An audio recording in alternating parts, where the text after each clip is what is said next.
책은 깨어난 마음이 살아가는 모습을 생생히 보여준다. 가장 지혜로운 책이라고 불리는 위대한 고전 도덕경에 대한 바이런 케이티의 답장이기도 하다. 바이런 캐슬린 레이드는 모두들 그녀를 케이티라 부른다. 30대 초반에 심한 우울증에 빠졌다. 당시 그녀는 캘리포니아 남부의 사막 고원지대에 있는 소도시 바스토우에서 어머니와 직장 여성으로 살고 있었다. 그러다가 10년에 걸쳐 피해망상과 분노, 자기 혐오의 나락으로 서서히 빠져들었으며 거듭되는 자살衝동에 시달렸다. 마지막 2해가량은 침대를 떠나지도 못할 때가 많았다. 그러다가 1986년 2월의 어느 날 아침, 갑작스레 그녀는 삶을 바꾸는 깨달음을 경험했다. 불교와 인도의 전통에는 이런 경험을 가리키는 여러 가지 이름이 있다. 케이티는 그 경험을 현실로의 깨어남이라고 부른다. 그녀는 말한다. 시간 없는 그 순간에 나는 내 생각을 믿을 때는 고통을 받지만 그 생각을 믿지 않을 때는 고통을 받지 않는다는 것을, 그리고 이것은 모든 사람에게 진실이라는 것을 알게 되었습니다. 자유는 그처럼 단순합니다. 고통은 우리가 선택하는 것이라는 걸 알게 되었습니다. 그때 내 안에서 발견한 기쁨은 한순간도 사라진 적이 없습니다. 그 기쁨은 언제나 모든 사람 안에 있습니다. 케이티는 영적인 고전들에 대해 아는 바가 별로 없다. 사실 나를 만나기 전에는 도덕경에 대해 들어본 적도 없었다. 하지만 그녀는 기쁨과 평온함에 대해 알고 있으며 마음에 대해, 곧 마음이 어떻게 우리를 비참하게 만들 수 있는지, 어떻게 하면 마음을 이용하여 자유로워질 수 있는지를 알고 있다. 그래서 그녀의 관점에서 보면 노자는 그녀와 같은 일을 하는 동료이며 이미 세상을 떠났지만 그녀와 대화를 나누는 사람이다. 이 책에는 둘 사이의 그런 흥미진진한 대화가 담겨 있다. 이 책은 도덕경이 그렇듯이 한 주제에 대한 변주곡들로 이어지며 똑같은 근본적인 깨달음을 수많은 상황에서 수많은 방식으로 표현한다. 이제 이 책이 나오게 된 연유를 얘기하고 싶다. 케이티를 처음 만났을 때 나는 그녀의 열린 가슴과 지혜의 깊은 감명을 받았는데 그것은 너무 맑아서 투명해 보이기까지 했다. 그 당시 그녀는 불교나 도가사상 또는 다른 영적 전통에 대해 읽은 적도 없었고 아는 바도 없었다. 전적으로 무지한 상태였다. 그녀가 참고하는 것은 오로지 자신의 경험뿐이었다. 그런데도 더없이 놀라운 통찰들이 그녀의 입에서 튀어나오곤 했는데 때로는 어떤 경전이나 우파니샤드에 쓰여있는 것과 똑같은 말들을 하곤 했다. 물론 그녀는 누군가가 전에 그런 말을 했다는 사실을 까맣게 모르는 상태였다. 우리가 결혼하고 얼마 지나지 않았을 무렵 나는 호기심도 작용하여 노자와 붓다, 선사들, 스피노자를 비롯한 위대한 영적 스승들의 말씀을 그녀에게 읽어주기 시작했다.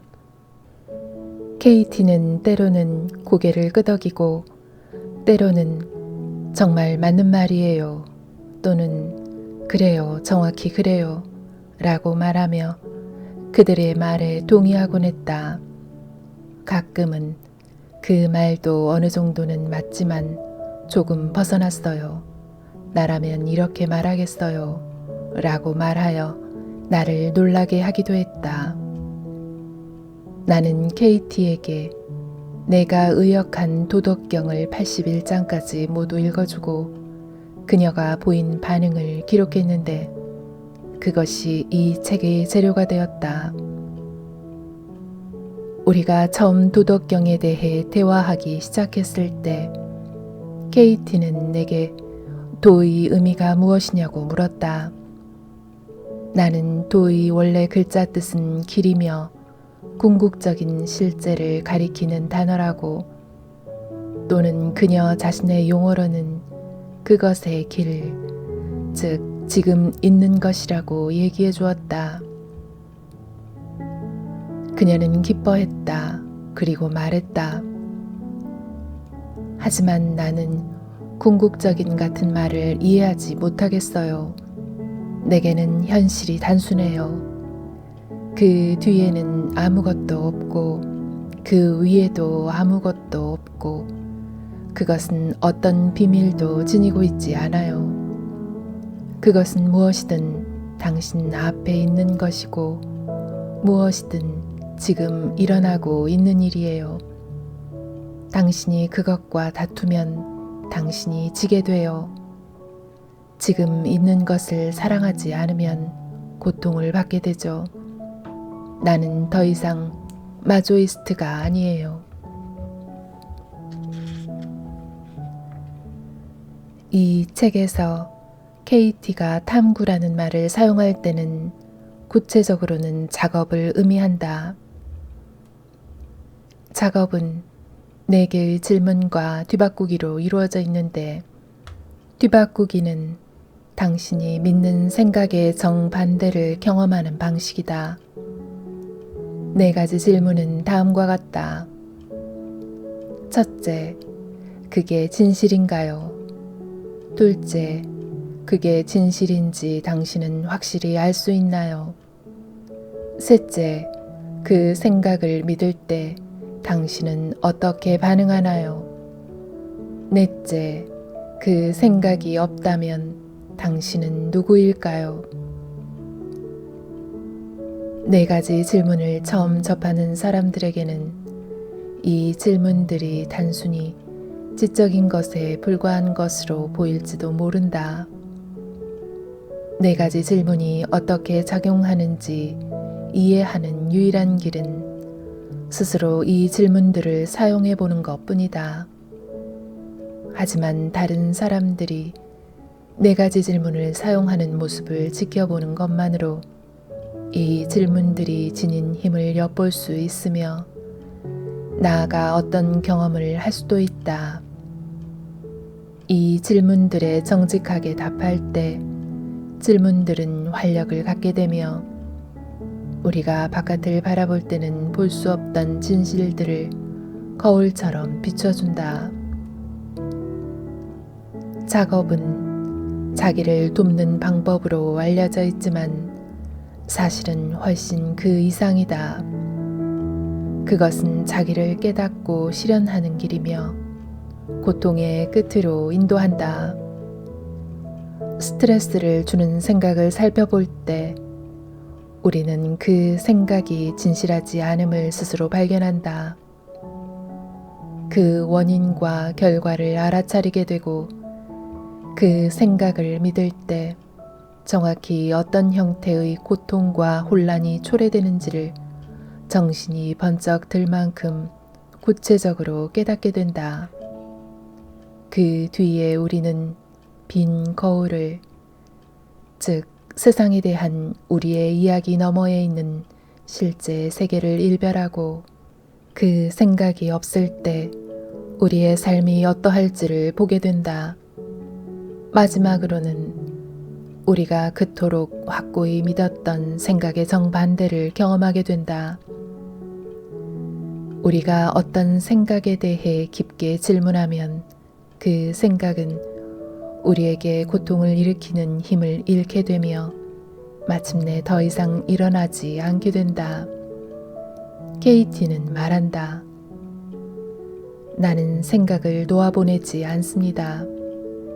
나는 생각을 이해로 만납니다. 그러면 생각이 나를 놓아줍니다. 스티븐 미첼.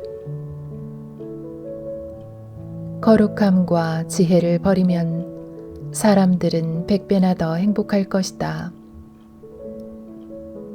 당신은 당신이 얻으려 하는 지혜이며 탐구는 원할 때마다 지혜를 얻을 수 있는 방법입니다. 내 경험에 비춰보면 더 지혜롭거나 덜 지혜로운 사람은 아무도 없습니다.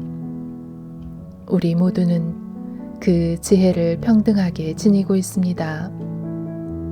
그것이 내가 즐기는 자유입니다. 만일 자신에게 문제가 있다고 생각한다면 당신은 혼란에 빠져 있습니다. 신의 뜻과 당신의 뜻은 똑같습니다. 당신이 알아차리든 알아차리지 못하든 우주에는 잘못이 없습니다. 있는 것을 없는 것과 비교하지만 않으면 잘못이라는 관념을 가질 수가 없습니다. 마음속의 이야기가 없으면 그 모든 것은 완벽합니다. 잘못은 없습니다. 1986년에 낯선 사람들이 나에 대한 소문을 듣고 우리 집을 찾아오곤 했는데 그중 몇몇 사람은 양손을 모으고 인사하며 나마스테라고 말했습니다. 나는 그런 말을 들어본 적이 없었습니다. 내가 살던 사막지대의 작은 소읍인 바스토우에서는 사람들이 나마스테라고 인사하지 않기 때문입니다. 그래서 나는 그들이 No mistake라고 말한다고 생각했습니다. 나는 우리 집에 찾아오는 사람들이 그렇게 지혜롭다는 점에 전율을 느꼈습니다. No mistake, no mistake. 여기에는 완벽한 질서가 있습니다. 거룩함과 지혜는 우리를 우리 자신에게서 분리시키는 관념에 불과합니다. 우리는 열심히 노력해서 이루어야 할 어떤 이상적인 상태가 있다고 생각합니다. 이를테면 지금 바로 이 순간에 우리보다 예수가 더 거룩했고 붓다가 더 지혜로웠다고 여깁니다. 자기 자신에 대한 이야기가 없다면 당신은 누구일까요? 오직 미래에만, 결코 오지 않는 미래에만 이룰 수 있다고 믿는 이상들을 가지고 있으면 스트레스를 받게 됩니다. 무언가를 이루어야 한다는 생각을 더 이상 믿지 않으면 세상은 훨씬 더 친절한 곳이 됩니다. 죄도 역시 하나의 관념입니다. 당신이 저지른 최악의 행위를 생각해 보세요. 최대한 깊이 그 속으로 들어가 보세요. 그 당시 당신이었던 인물의 관점으로. 그때 당신은 한정된 이해를 가지고서 나름대로 최선을 다하고 있지 않았나요? 그 당시 믿고 있던 생각을 믿으면서 어떻게 그때와 다르게 행동할 수 있었을까요? 충분히 깊이 들어가서 본다면 당신은 달리 행동할 수 없었다는 것을 알게 될 것입니다. 다르게 할 수도 있었다는 것은 그 당시 상황에 대해 지금 갖는 생각일 뿐입니다. 그것은 상상 속의 과거를 실제 과거와 비교하는 것이며 실제 과거라는 것도 실은 상상된 것입니다. 우리 모두는 나름대로 최선을 다하고 있습니다. 그리고 만일 누군가에게 상처를 주었다고 느낀다면 잘못을 바로잡고 어떻게 살면 안 되는지를 보여주는 그 경험에 감사하세요. 혼란스럽지 않았다면 아무도 다른 사람에게 상처를 주지 않았을 것입니다. 혼란은 이 행성 위에서 유일한 고통입니다. 언젠가 나는 가톨릭 신부와 함께 더블린의 거리를 걷고 있었는데 그는 작업을 좋게 평가했고 정기적으로 하고 있었습니다. 어느 성당에 도착하자 그는 나를 안으로 초대했고 우리는 한동안 성당 내부를 둘러보며 거닐었습니다. 그는 작은 부스를 가리키면서 이건 고해성사실입니다. 안으로 들어가 보시겠습니까? 라고 말했습니다. 그것이 그에게는 중요해 보였습니다. 나는 이해라고 대답했습니다.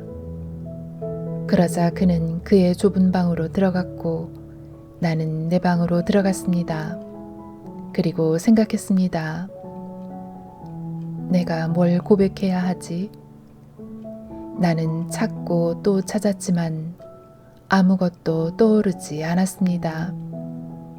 그때 작은 창문을 통해 그가 나에게 고백하기 시작했습니다.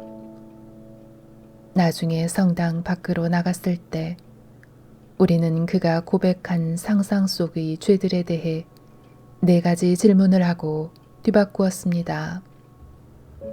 그는 커다란 짐을 벗은 것 같다고 말했습니다. 모든 사람이 자기의 할 일을 하고 있습니다. 다른 일보다 더 가치 있는 일은 없습니다. 우리가 너무 끔찍하다고 생각하는 세상의 것들은 실제로는 훌륭한 스승들입니다. 거기에는 아무런 잘못이 없으며 부족한 것도 없습니다. 우리는 언제나 필요한 것을 얻습니다. 우리에게 필요하다고 생각되는 것이 아니라 그 뒤에 우리는 필요한 것을 이미 가지고 있으며 그것은 우리가 원하는 것임을 알게 됩니다. 그 뒤에 우리는 오로지 지금 있는 것만을 원하게 됩니다. 그런 식으로 우리는 언제나 성공합니다. 무슨 일이 일어나든지.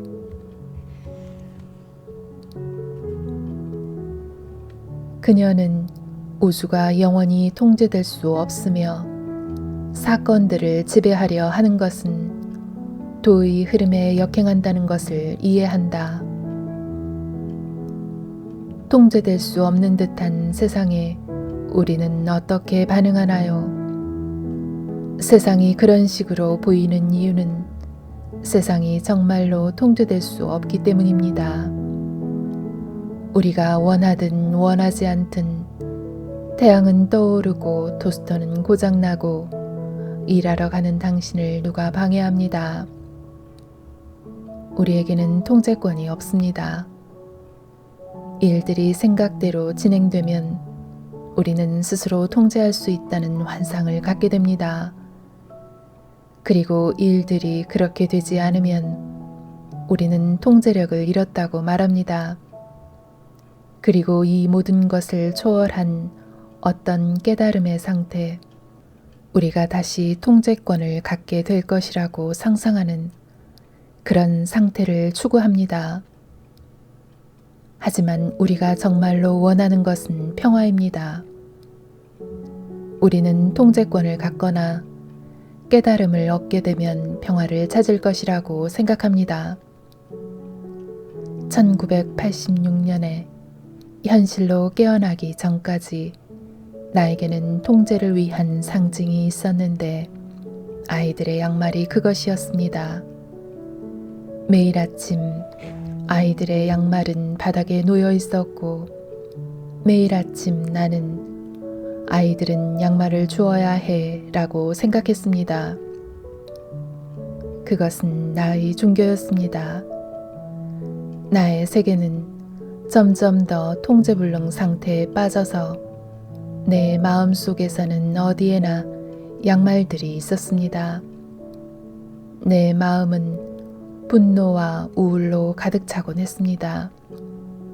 왜냐하면 이 양말들이 거실 바닥에 있지 않아야 한다고 믿었고 양말들을 줍는 것은 아이들의 할 일이라고 믿었기 때문입니다.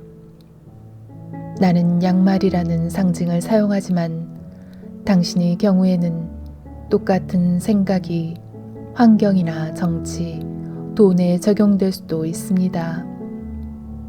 우리는 이런 것들이 지금 있는 그대로와 달라야 한다고 생각하며 그런 생각을 믿기 때문에 고통을 당합니다. 10년간 깊은 우울증과 절망을 겪은 뒤 43살 때 나의 진정한 삶이 시작되었습니다. 내가 고통을 받은 원인은 통제하지 못했기 때문이 아니라는 것을 그때 알게 되었습니다. 고통은 현실과 다툰 결과였습니다. 생각을 믿을 때는 고통을 받고 생각을 믿지 않을 때는 고통받지 않는다는 것을 나는 깨달았습니다. 이것은 모든 사람에게 진실이었습니다. 자유는 그처럼 단순합니다. 고통은 선택하는 것임을 알게 되었습니다. 나는 내 안의 기쁨을 발견했으며 그 기쁨은 한순간도 사라지지 않았습니다. 그 기쁨은 모든 사람 안에 언제나 있습니다. 진실에 대한 사랑으로 마음의 질문을 할 때 당신의 삶은 언제나 더욱 행복해지고 더욱 친절해집니다. 탐구는 고통받는 마음이 현실과의 다툼으로부터 빠져나오도록 돕습니다. 탐구는 우리가 끊임없는 변화와 함께하도록 돕습니다. 결국 우리가 좋아하든 싫어하든 변화는 일어납니다. 모든 것이 변합니다. 그렇게 보입니다. 하지만 변화가 어떤 식으로 이루어져야 한다는 생각에 집착하면 통제하지 못하는 상황이 불편하게 느껴집니다.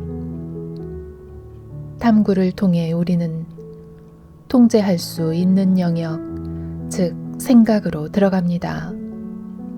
예를 들어 세상이 어째서 미쳐가는 것처럼 보이는지에 대한 생각에 질문합니다. 그러면 그 광기는 결코 세상 속에 있지 않으며 우리 안에 있음을 알게 됩니다. 세상은 우리의 생각이 투사된 것입니다. 우리는 생각을 이해할 때 세상을 이해하게 됩니다. 그리고 세상을 사랑하게 됩니다. 그 안에 평화가 있습니다. 세상이 더 나아져야 한다는 생각이 없다면 나는 누구일까요? 지금 내가 있는 곳에서 행복할 것입니다. 햇볕을 받으며 의자에 앉아 있는 여자. 아주 단순합니다.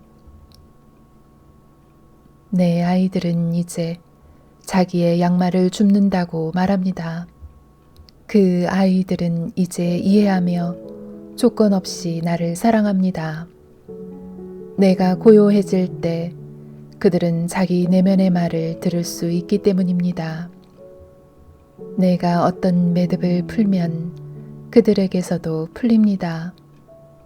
왜냐하면 그들은 나 자신이며 내가 믿었던 대로 살고 있기 때문입니다.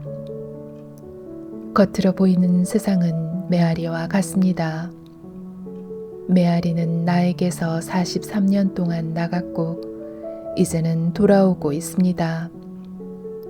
그 모든 것은 하나의 호흡 같고 하나의 호수 같습니다. 호수에 조약돌을 던져 생긴 잔물결들이 계속 퍼져가다 이제 돌아오고 있습니다. 나는 혼란에서 빠져나왔고 내 아이들도 그러고 있습니다. 그들은 내가 가르쳤던 수많은 관념들에 대한 집착을 잃고 있고 고요해지고 있습니다. 작업이 모든 사람을 위해 하는 일이 그것입니다. 자기에게로 돌아온다고 말할 때 내가 의미하는 바는 그것입니다. 세상의 광기처럼 보이는 것은 다른 모든 것과 마찬가지로 우리가 마음을 자유롭게 하기 위해 쓸 수 있는 선물입니다. 예를 들어 당신이 지구에 대해 가지고 있는 스트레스를 주는 모든 생각은 당신이 어디에 갇혀 있는지를 보여줍니다. 그리고 삶을 조건 없이 있는 그대로 온전히 만나지 못하는 동안 에너지가 어디에서 허비되고 있는지를 보여줍니다. 자기 마음 바깥에서 이른바 깨달은 상태를 발견함으로써 자신을 해방시킬 수는 없습니다. 자신이 믿는 생각에 질문할 때 당신이 찾고 있던 깨달음은 바로 자기 자신이라는 것을 마침내 알게 됩니다.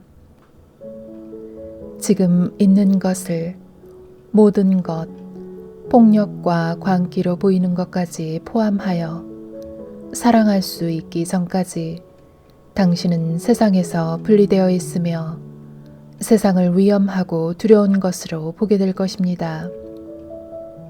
나는 이런 두려운 생각들을 종이 위에 적고 그 생각들에 질문하고 자유로워지도록 모든 사람을 초대합니다. 마음이 자신과 전쟁을 벌이지 않을 때는 그 안에 분리가 없습니다. 나는 63살이고 한계가 없습니다. 만일 내가 이름을 갖는다면 그것은 섬김일 것입니다. 만일 내가 이름을 갖는다면 그것은 감사일 것입니다.